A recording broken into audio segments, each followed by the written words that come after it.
Chino! Upa.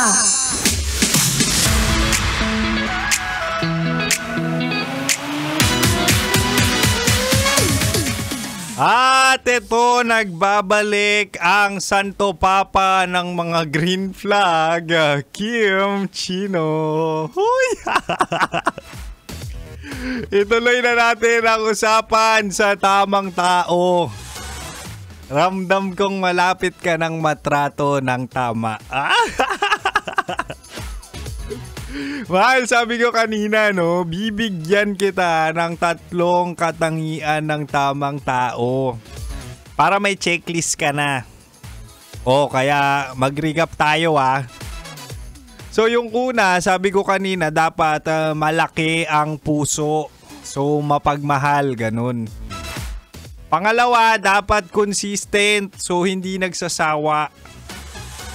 At ang pangatlo, panghuli. Dapat nagpapalago sa'yo. So, didiligan ka. Uy, totoo yun Ang tamang tao, dapat didiligan ka para mag-grow ka. Ganun. Kumbaga, hindi ka hihilahin pababa, 'di ba? Hindi ka lilimitahan. Susuportahan, gagabayan ka, encourage ka para mag-grow sa better version of yourself. Ganun 'yon. So, 'di ba? Go-grow, dilig. Kaya kung naghahanap ka ng magdidilig sa'yo, halika dito. Ako na 'yon. Grabe. Grabe, mahal, ang bilis ng oras kapag nag-e-enjoy ka. Sarap mo kasi kasama Huy! O siya, uwian na. Bukas ulit, no? Ulitin ko lang tamang tao. Dapat mapagmahal, consistent, at dahilan ng iyong pag-grow. Oo, didiligan ka.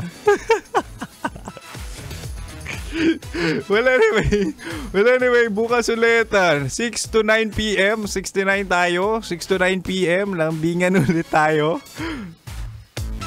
At muli, ako ang opa mo sa radyo na kapag natikman mo, hahanap-hanapin mo.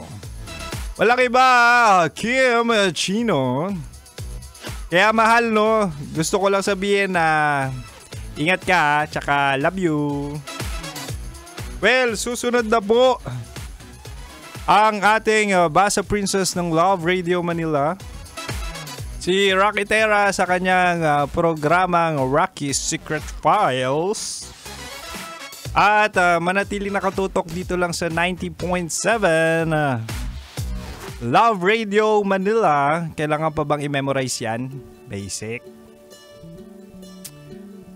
At ito na ang Orange and Lemon, Pinoy Ako.